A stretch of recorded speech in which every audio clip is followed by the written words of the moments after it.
ஒரு காட்டில் ஒருத்தன் தனியாக நடந்து போயிட்டே இருந்தான். அவன் கடவுள் பக்தி உள்ளவன்.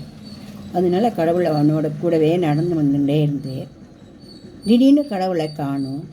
உடனே அவன் சொன்னான், கடவுளே, உன்னையே நம்பின்னு இருந்தேன், நீ திடீர்னு எங்கே போயிட்ட அப்படின்னு கேட்டான். கடவுள் பேசாமல் இருந்தே, கடவுளே, நான் நடந்து வரேன், என்னோடய 2 கால் பாதம் இந்த மண்ணில் பதிஞ்சு தெரியுது. நீ என் பக்கத்தில் தானே நடந்து வந்துட்டே இருந்த, உன்னோட கால் பாதம் எங்கே எங்கே அப்படின்னு கேட்டான். கடவுளை சிரிச்சே, அட கடவுளே, நானே கடவுளேன்னு சொல்கிறேன்னு நினைக்கிறியா? அட பயிற்சிக்காரா, உன் கூட நான் நடந்து வந்திருந்தேன் இல்லையா, அங்கே ஒரே கல் முள்ளும் குத்தின்னு இருந்தது உன் காலில். அதை நீ கவனிக்கலை, நான் கவனிச்சுட்டேன். அதனால் உன்னை என் தோளில் ஏற்றின்னு நான் நடந்து வந்துட்டுருக்கேன்.